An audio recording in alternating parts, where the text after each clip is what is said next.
I imagine the following situations. The price of your cooking gas overshooting to steep prices overnight. Your favorite rice brands vanishing from the shelves of all supermarkets across the nation. Your relatives working in Dubai and other Gulf countries calling you worried about their jobs. And finally, the stock market flashing red continues. Well, this is not a hypothetical situation. It is what is currently happening across the nation, all around us, due to the geopolitical unrest that is going on in West Asia, especially in countries like Iran, UAE, Israel, etc. In this video, we are going to break down exactly how geopolitical unrest in West Asia, a region that most Indians may associate only with news headlines or with people working abroad, is directly, measurably, and deeply affecting the Indian economy. We will cover five key areas: energy, currency, remittances, trade, and policy.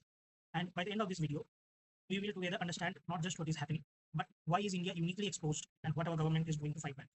What we will see in this video is just not just a foreign policy story. It is a kitchen table story. It affects what you pay for petrol, what farmers pay for fertilizers, and what families in Kerala and Uttar Pradesh receive every month from their relatives working on. Before we zoom into West Asia specifically, we need to understand something important. India is not just dealing with one specific crisis. It is navigating three simultaneous global shocks, and they are all hitting at the same time.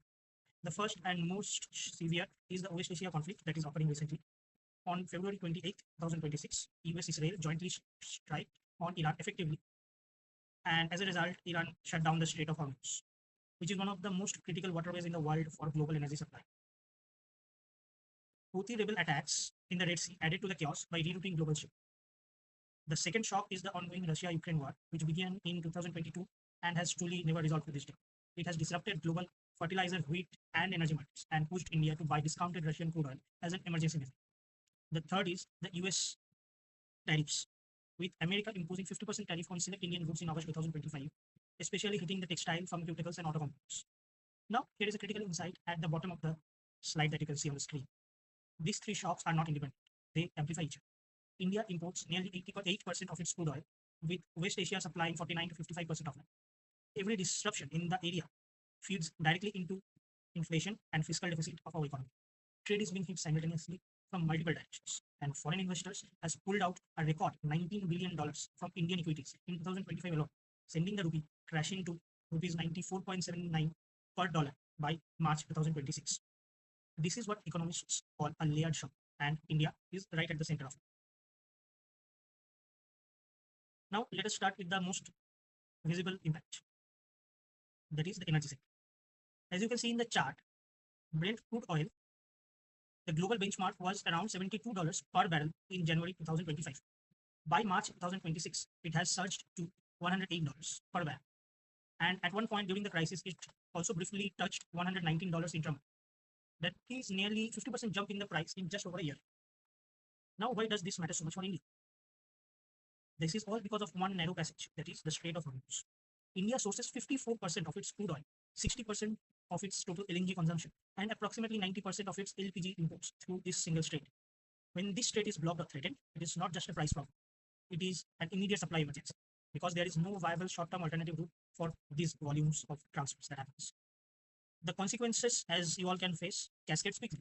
Premium petrol prices rise by rupees 2 per liter, and industrial diesel jumped by rupees 22 per liter in March 2026. And here is the key macro rule to remember. Every $10 increase in crude oil prices widens India's current account deficit by approximately $15 billion annually. It does not stop at fuel. India imports around 40% of its urea and NPK fertilizers from Gulf countries as well. Since December 2025, global urea prices have surged by nearly 50%. The government's fertilizer subsidy bill now risks exceeding rupees 2 lakh crore, threatening the entire fiscal consolidation plan. There is one silver line. India's domestic coal output expanded to compensate for the reduced imports, showing some supply side resilience. But on energy overall, the pressure is severe and broad. Now, let us talk about what this energy shock does to India's currency, its capital markets, and its remittance flows, because these three things are deeply connected. Look at the line chart. The Indian rupee was trading at around 84 to 86 rupees per dollar through mid 2025. Then it started falling. By January 2026, even before the West Asia conflict escalated, it had already depreciated to rupees 91.9, making it Asia's weakest performing currency. By March 27, 2026, it reached a historic record low of rupees 94.79 per dollar. Why did the capital flee? Two reasons. First, global investors became risk averse and pulled money out of emerging markets. Foreign portfolio investors withdrew record $19 billion from Indian equities in 2025. Post-conflict, the Sensex crashed 9.4%. That's approximately 7,700 points in a single month. Analysts compared this to the panic of March 2020 COVID crash. The second point is that the rising oil import bill is creating what this slide calls a deficit loop. When crude averages around $85 a barrel, India's current account deficit could nearly double from a manageable 1% of GDP to approximately 2% of GDP. A wider deficit needs financing, but as global capital flows, the financing becomes hard and more expensive. SBI funds management projects the rupee could touch rupees 96 per dollar over the next 2 quarters. And then there are remittances. Approximately 38% of India's total inward remittances, more than $40 billion per year, come from GCC countries in the Gulf. States like Kerala, Uttar Pradesh, and Bihar are heavily dependent on this sector. Any large-scale disruption of Indian waters in the Gulf directly translates into reduced household consumption in those states. It is a loop. Oil price rises, currency falls, capital flees, the deficit widens, and remittances are at risk. Each element makes the others worse. Now let us look at what this means for trade and then take stock of the full macroeconomic picture. On the trade side, three things are happening simultaneously. First, shipping route chaos. The attacks in the Red Sea forced global shipping companies to reroute their vessels around the Cape of Good Hope. This adds approximately 14 extra days to the voyage time and increased freight cost by 35 to 40%. War risk insurance on Gulf route has surged 12 times from 0.25% to around 3% of the vessel value. For a single $250 million tanker, that's an additional $7.5 million per transit. Those costs are ultimately borne by Indian importers and consumers. Second, agricultural exports are stuck. West Asia is India's primary market for high-value agricultural goods. In March 2026, over 400,000 tons of basmati rice were stranded at Indian ports because trade routes to Saudi Arabia and Iran were blocked. India's CEPA agreement with UAE faces headwinds, and the Saudi deal is delayed. Third, global trade fragmentation is compounding the problem. US tariffs, EU carbon border taxes, slower Chinese demand, and Gulf blockades are all happening at once.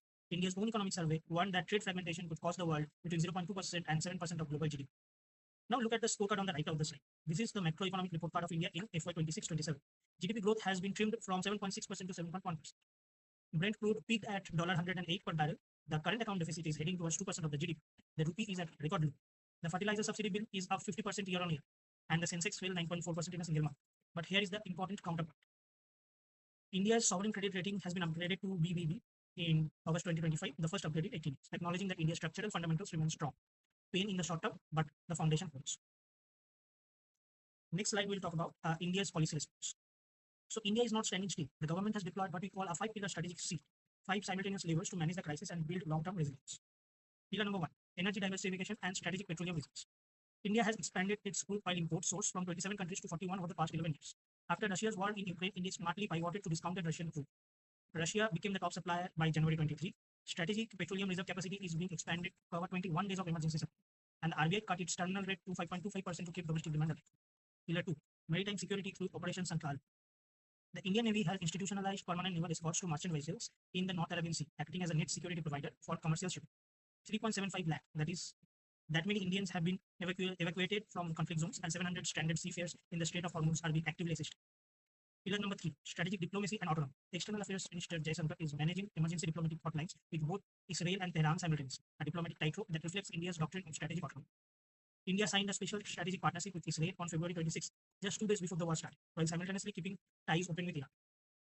Pillar number 4, fiscal and monetary buffers. An interministerial group has been formed to track supply chain risk across oil, gas, fertilizers, and medicine. Fiscal deficit anchor of 4.5% of GDP is being held. Bank credit growth remains resilient at 14.5% year on year. And the final pillar, renewable and rupee settlement.